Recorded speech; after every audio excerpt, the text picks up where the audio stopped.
Buen día. El día de hoy se realizará la presentación de la tesis documental del Plan de Cuidados de Enfermería Estandarizado en el paciente con infección de sífilis, presentado por un servidor Jesús Mauricio Zipchuk. Tenemos como objetivo general diseñar un plan de cuidados de enfermería estandarizado en el paciente con sífilis a través de la metodología del proceso de atención enfermero, utilizando el pensamiento clínico y el lenguaje estandarizado Nanda, Nick y Nook. Objetivos específicos. Como primero tenemos describir el marco teórico que constituye a esta patología a través de las guías de práctica clínica y fuentes confiables para poder establecer futuras intervenciones. Así como también tenemos que identificar a través del proceso de valoración las 20 principales diagnósticos de enfermería en la atención del paciente con enfermedad de sífilis. Como tercero, tenemos que discriminar a través de la jerarquización de Mayer y Gordon los patrones funcionales afectados ante la patología de sífilis para la atención de los pacientes de los cuidados estandarizados. Continuando, tenemos a priorizar los diagnósticos de enfermería y jerarquizarlos de acuerdo al juicio crítico con base a la patología. A su vez, tenemos por último establecer los planes de cuidado a través de las intervenciones y atenciones de enfermería como herramienta enfocada para la obtención de los resultados ante dicha patología.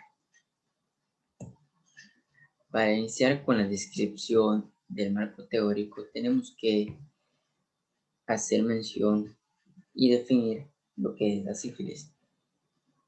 Según la OPS y la OMS en 2015, la sífilis fue definida como aquella enfermedad infecciosa de tipo bacteriana causada por el Treponema pallidum que da lugar a la morbilidad y la mortalidad sustanciales. Se trata de una infección de transmisión sexual que generalmente se transmite por el contacto de úlceras infecciosas que se transmite mediante los contactos, el ano, el recto, los labios o la boca son uno de las fuentes en las que esta enfermedad infecciosa se aloja, así como también por medio de transfusiones de sangre o mediante la transmisión materno-infantil durante el embarazo.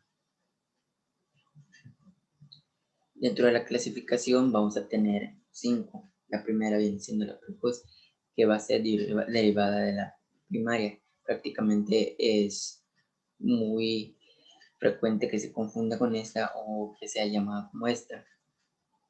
Esta se va a diferenciar de las demás, ya que va a comenzar con un chancro a partir del rango de entre 90 y 9 días de inoculado la sífilis del paciente.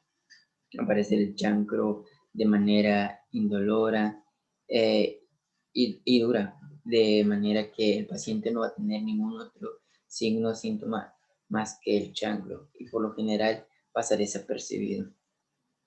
La sífilis secundaria va a derivar de la sífilis precoz, la cual no fue atendida o no se percató el paciente de que estaba pasando por infección por sífilis.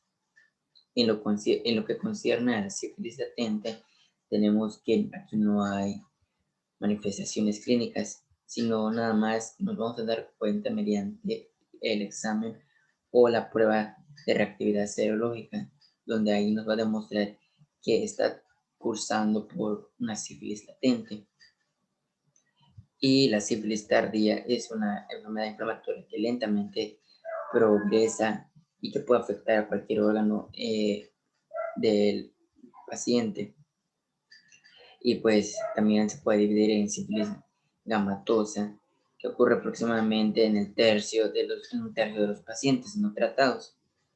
Y por último tenemos la sífilis congénita, que como al principio se comentó, esta pues meramente es la transmisión del feto a la madre durante el embarazo. Las manifestaciones clínicas dentro de la sífilis primaria va a estar que dentro del periodo de incubación entre 3 y 4 semanas aparecerá la lesión primaria, el cual es el chancro, y va a estar referido, se va a manifestar mediante la piel, el ano y el recto en los hombres. Y en las mujeres estará presente en la vulva, el cuello uterino y el perineo. Y para ambos sexos estará en labios y boca. Eso va a depender de la actividad sexual que se desempeñe en los pacientes. En la sífilis secundaria tenemos que los síntomas típicos aparecen entre las 6 y 12 semanas después de la identificación del chancro y alrededor de un 25% de los pacientes conservan un el chancro cuando aparecen los otros síntomas que son propios de la sífilis secundaria, entre los que destacan la fiebre, la anorexia, náuseas y el cansancio. Para el tratamiento a modo general tenemos la elección primaria de la penicilina. En los pacientes con sífilis precoz, una dosis de penicilina benzatina, la cual va a ser la dosificación de 2.400.000 unidades internacionales por vía intramuscular, mientras que en pacientes con VIH positivo como negativos y en los casos de sífilis tardía serán 3 dosis, las cuales van a ser de 2.400.000 unidades internacionales por vía intramuscular, a diferencia de que esta se van a aplicar una dosis semanal durante 3 semanas. Para el tratamiento médico se divide en dos. Tenemos a la sífilis precoz, la cual abarca la primaria, secundaria, latente, precoz independiente del cero estatus. El tratamiento de elección siempre va a ser la penicilina G, benzatina, en la dosificación antes mencionada. Para los que tengan tratamiento alérgico será con doxiciclina de 100 miligramos por cada 12 horas durante 14 días. La sífilis tardía será la que abarque la sífilis latente, tardía, sífilis de duración desconocida, gomas y afectación cardíaca. El tratamiento de elección será de igual manera en la misma dosificación la penicilina G, pero con una dosis semanal por 3 semanas. Mientras que el tratamiento en alérgicos será con doxiciclina de 100 miligramos cada 12 horas por 28 días. Y para el tratamiento quirúrgico será la cirugía de reemplazo valvular aórtico, el cual tendrá parámetros definidos, mismos que le dan posibilidades de mayor éxito quirúrgico y un mejor pronóstico a largo plazo. Estos son la hipertrofia ventricular izquierda sin deterioro de la función sistólica y diastólica. Esta evolución cambiará si se encuentra una difusión sistólica o diastólica. En el cuadro de relacionamiento lo explicaremos a modo general debido a que más adelante se tocará este mismo tema con 5 clases en las cuales se van a profundizar a mayor el tema.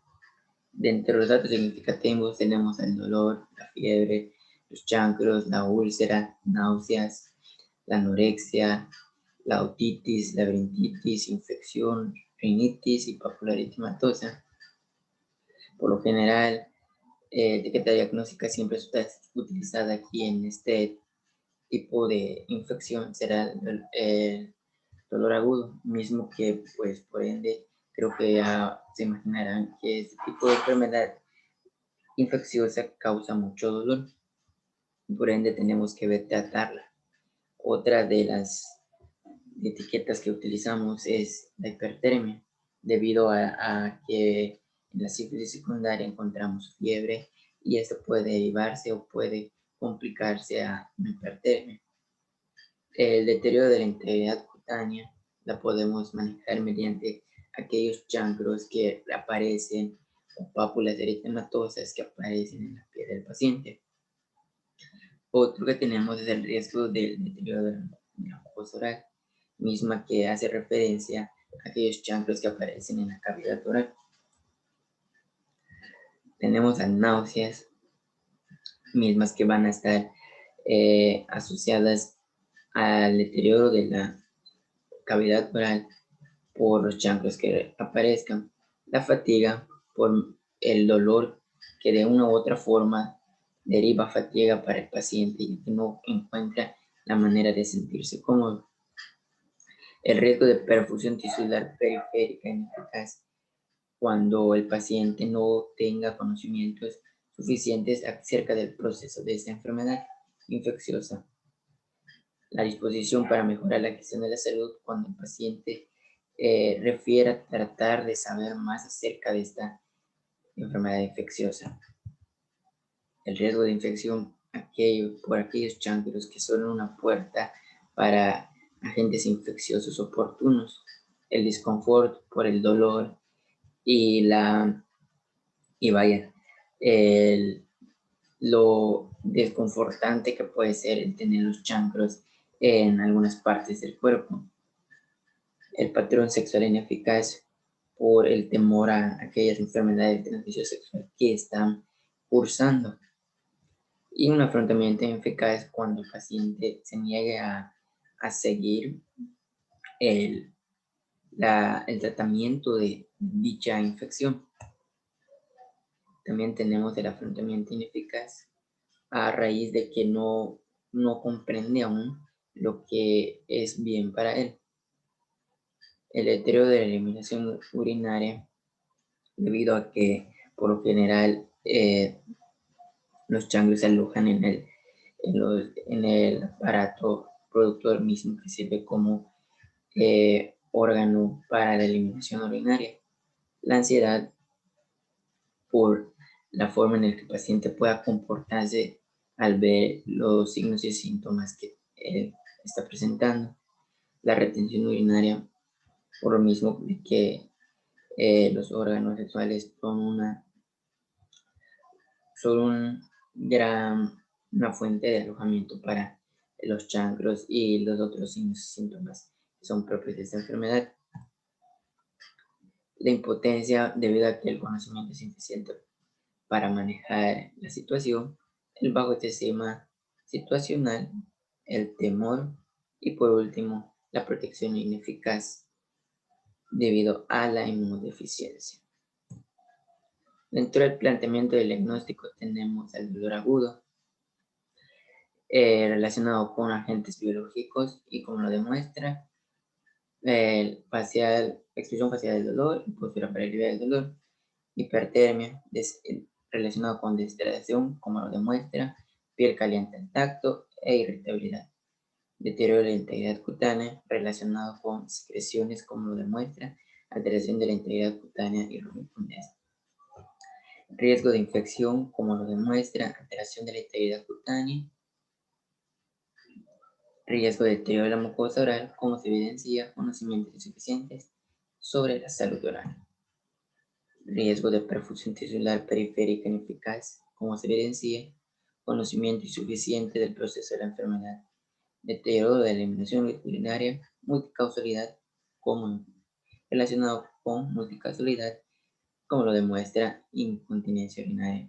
Disconfort relacionado con control insuficiente de la situación, como lo demuestra quejidos, prurito, sensación de incomodidad. Mantenimiento ineficaz de la salud, estrategias de afrontamiento ineficaces en relacionado con y como lo demuestra conocimientos insuficientes sobre las prácticas de salud. Y por último, el patrón ineficaz relacionado con temor a enfermedades de transmisión sexual, como lo demuestra dificultad en la actividad sexual, alteración en la actividad sexual. Estos 10 diagnósticos que se acaban de mencionar son los que se seleccionaron mediante el juicio clínico por un servidor. Iniciamos con los planes de diagnóstico. En primer punto tenemos el dolor agudo, el cual se va a relacionar por agentes biológicos, como lo demuestra expresión facial del dolor, postura para aliviar el dolor. El dolor agudo es muy típico de la sífilis y pues el agente biológico viene siendo lo que es la infección por sífilis. Y cómo lo demuestra va a ser mediante cómo el paciente nos está haciendo saber que tiene dolor. Y esto se va a derivar a una expresión facial de dolor y una postura para aliviar el dolor. Como resultado vamos a tener el nivel de dolor, el cual vamos a manejar con 5 indicadores. El dolor referido, que lo vamos a mantener a 2 y aumentar a 4. Las expresiones faciales de dolor, que vamos a tener 2 y aumentar a 5. La inquietud, la cual vamos a mantener a 3 y aumentar a 5. La irritabilidad, mantener a 2 y aumentar a 4. Y la diaforesis, mantener a 2 y aumentar a 4. Dentro de las intervenciones tenemos el manejo del dolor agudo. Y las actividades son explorar los conocimientos y creencias del paciente sobre el dolor, incluyendo aquellas influencias culturales, monitorizar el dolor, utilizar una herramienta de medición válida y fiable, preguntar al paciente sobre el nivel de dolor que permite su comodidad, así como también permite tratarlo apropiadamente. Incorporar las intervenciones no farmacológicas a la etiología del dolor y las preferencias del paciente según corresponda. Modificar aquellas medidas de control de dolor en función a la respuesta del paciente. Y por último, prevenir y modificar los efectos efectos secundarios a la medicación. De esta manera tendremos asegurado que el paciente pueda disminuir los niveles de dolor debido a que podemos usar opiáceos que son demostrados que son seguros ante el tratamiento del dolor en pacientes con dolor agudo e inclusive dolor agonizante. Y para aquel dolor que no puede ser tratado farmacológicamente, puede ser mediante las terapias de relajación, musicoterapia e inclusive terapias recreativas. Tenemos como segunda intervención la administración de la medicación. Aquí tenemos que seguir las 5 reglas de la administración correcta, preparar los medicamentos utilizando el equipo y técnicas apropiadas, ayudar al paciente a tomar la medicación, administrar la medicación con la técnica y la vía adecuada, vigilar al paciente de manera determinada a su necesidad medicamentosa o a su demanda en caso necesario, observar los efectos terapéuticos de la medicación del paciente. Si bien sabemos nosotros como profesionales de salud, estamos íntimamente ligados a la administración de la medicación. Tenemos que saber cuánto es la dosificación para el paciente y cuándo no aplicar la medicación. Tenemos que valorar un sinfín de cosas para poder llevar a cabo esta intervención. Tenemos la administración de analgésicos y las actividades tenemos que determinar el nivel actual de comodidad, así como también el documentar los hallazgos de la observación del dolor, comprobar las órdenes médicas en cuanto a la medicación, la frecuencia del analgésico prescrito, comprobar la historia de alergias a medicamentos, elegir el analgésico de combinación según sea adecuado y cuando se prescriba más de uno. Y por último, documentar la respuesta del analgésico a cualquier efecto adverso. Si bien sabemos, la analgesia siempre se ha utilizado para disminuir el dolor o inclusive evitar el dolor. Sin embargo, hay que tener igual parámetros y evidencias de cuánto analgésico podemos administrar al paciente, así como también cuál es la analgesia que al paciente le conviene y cuál no. Tenemos como segunda clase a la hipertermia relacionado con la deshidratación y cómo lo demuestra piel caliente al tacto e irritabilidad. Como resultado tenemos a la termorregulación.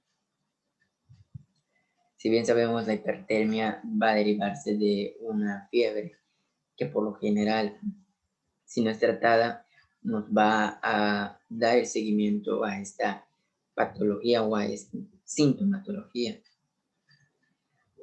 Los indicadores vamos a manejar de igual manera 5, los cuales van a ser la temperatura cutánea aumentada, esta que la vamos a mantener en 3 y aumentar a 4, la hipertermia mantener a 2 y aumentar a 5, la cefalea mantener a 3 y aumentar a 5, la irritabilidad mantener a 2 y aumentar a 4, y los cambios de coloración cutánea mantener a 1 y aumentar a 3.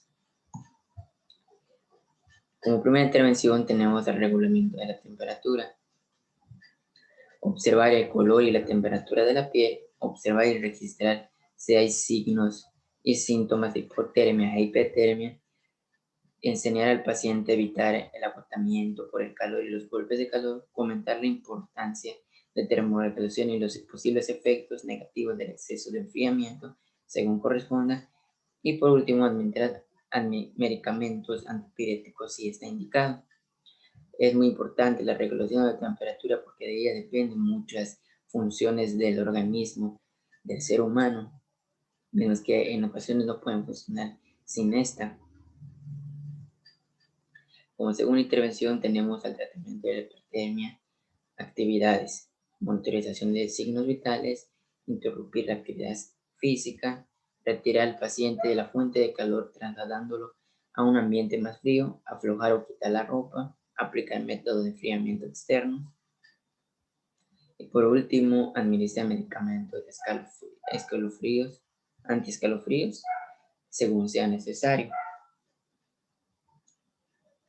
Bueno, pues el tratamiento de la hipertermia se va a derivar meramente de lo que lo deriva, es decir, cuál es su desencadenante, ya que no podemos tratar una hipertermia ante causada por una sífilis y una hipertermia causada por otro tipo de patología. Continuando, tenemos a la aplicación de calor-frío. En las actividades tenemos que explicar al paciente acerca de la utilización del calor y frío y cómo va a repercutir en él. Detectar si hay contraindicaciones de esta, tales como la disminución de la sensibilidad, disminución de la circulación, disminución de la capacidad de comunicación. Determinar la disponibilidad y el buen estado de funcionamiento de todos los equipos utilizados. Determinar el estado del paciente e identificar el funcionamiento de todos los equipos. Determinar el estado de la piel del paciente y cualquier otra alteración para que el procedimiento no se pueda llevar a cabo. Seleccionar el sitio de estimulación considerando los lugares alternativos cuando la aplicación directa no sea posible. Y por último, utilizar un paño humedecido junto a la piel para aumentar la sensación de calor frío. Si bien sabemos, es muy típico que los pacientes se traten con este tipo de de intervención.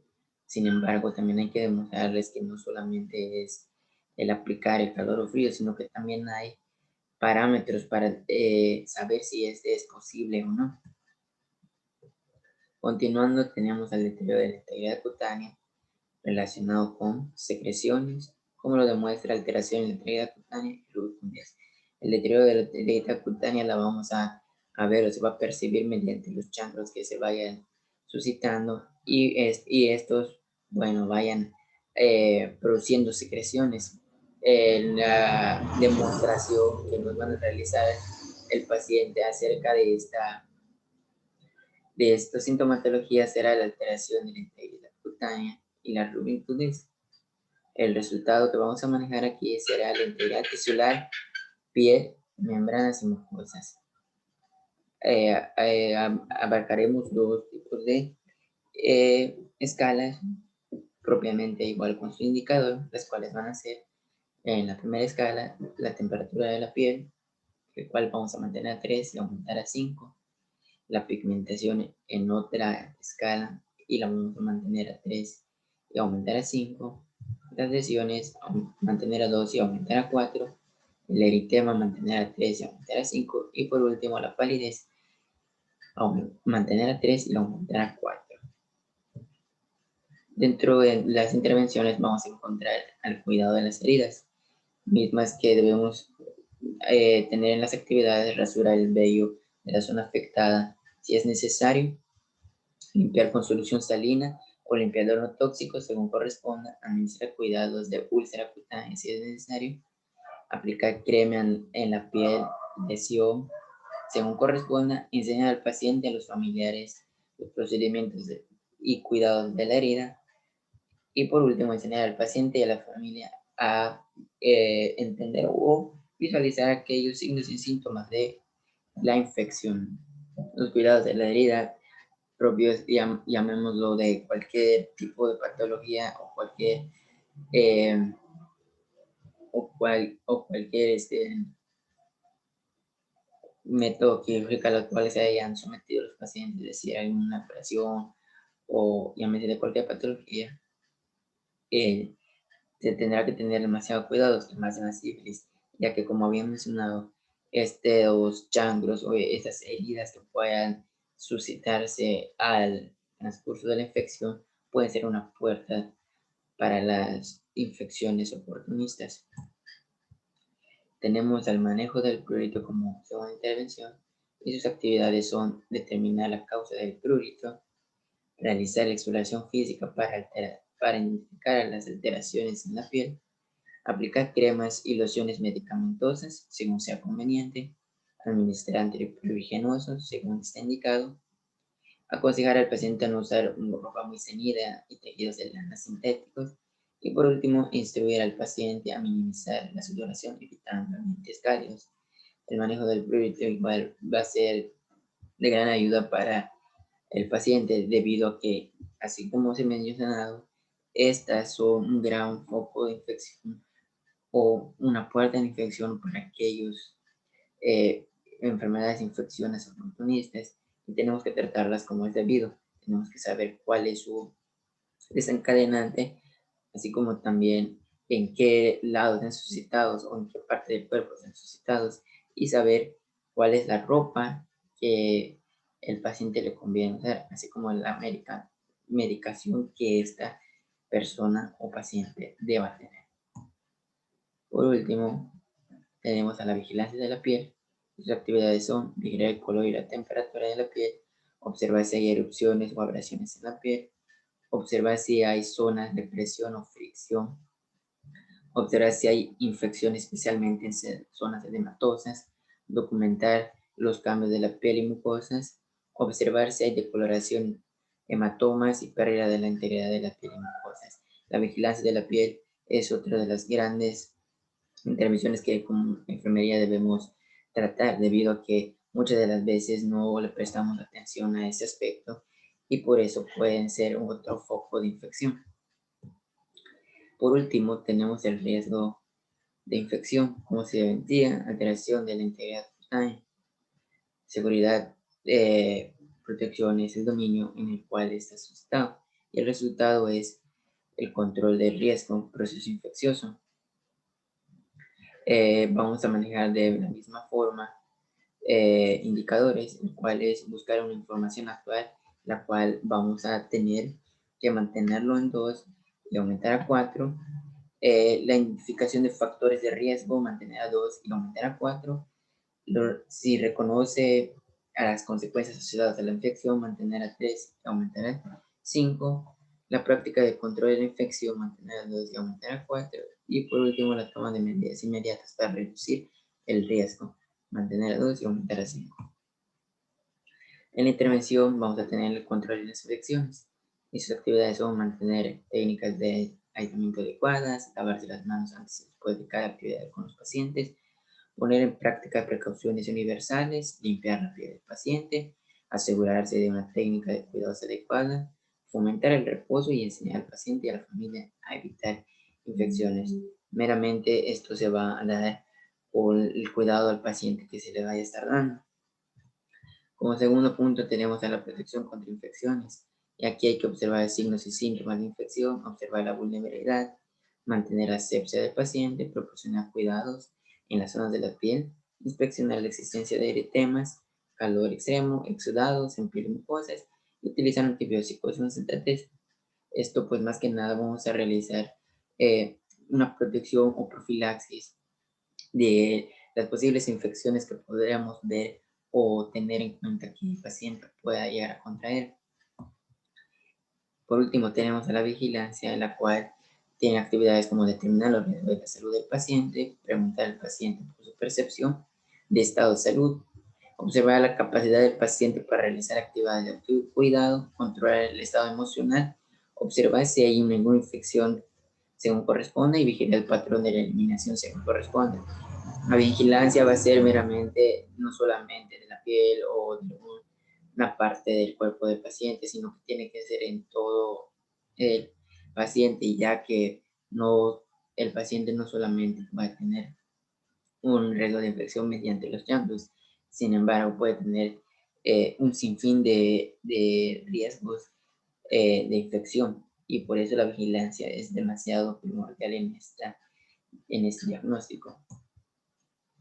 Por último, tenemos a la clase de riesgo de deterioro de la mucosa oral, como se evidencia mediante los conocimientos insuficientes sobre la salud oral, y el resultado es la salud oral. Manejaremos, como hace un momento, dos indicadores. El primero será la integridad de la mucosa oral, el cual vamos a mantener a 2 y aumentar a 4. Posterior vamos a tener los indicadores de la segunda escala, donde vamos a tener la halitosis, mantener a 2 y aumentar a 5, el sangrado, mantener a 3 y aumentar a 5, y por último el dolor, mantener a 2 y aumentar a 5. Dentro de sus intervenciones tenemos fomentar la salud bucal, misma que se va a monitorizar el estado del paciente, realizar programas de equilibrado, ayudar al paciente en cepillado de dientes y demás, aplicar lubricante por humedecer labios y mucosas según es necesario y derivar al paciente según corresponda. Fomentar la salud bucal en pacientes con infecciones de sífilis es demasiado primordial, debido a que por lo general los chancros ahí cuando se alojan muy pocas veces son tomados en cuenta como una sintomatología de riesgo para el paciente. Seguiremos como segunda intervención el mantenimiento de la salud bucal. Entre las actividades vamos a desarrollar y establecer una rutina de cuidados bucales, animar y ayudar al paciente a lavarse la boca, enseñar al paciente a realizar la higiene bucal después de las comidas y por lo más menudo posible. Consultar al médico si persiste la sequedad, irritación y molestias bucales. Y por último, enseñar a la persona a cepillarse los dientes sencillas sin agua. Esto es más que nada una promoción y una educación al paciente acerca de la salud bucal, hacerle saber qué tan importante es el mantenimiento de la salud bucal y cómo esta ayuda al tratamiento de la sífilis. Y por último, tenemos el restablecimiento de la salud bucal, y las actividades que vamos a realizar aquí son el monitorizar el estado de la boca del paciente, obtener la orden para realizar higiene oral, determinar la frecuencia necesaria para el cuidado oral, administrar medicamentos y por último, instruir al paciente a mantener sus cepillos de dientes y otros equipos de limpieza completamente íntegros. El establecimiento de la salud bucal se va a generalizar o se va a enfocar aquella repercusión que tuvo la enfermedad de sífilis en el paciente, así como también se menciona hace un momento, es una educación al paciente para hacerle saber que los daños que esa enfermedad infecciosa causó son reversibles y que haciendo una buena higiene bucal puede eh, restablecer su salud oral o bucal. Agradezco el tiempo en el que se hayan tomado para revisar esta tesis documental y sin más que decir, gracias.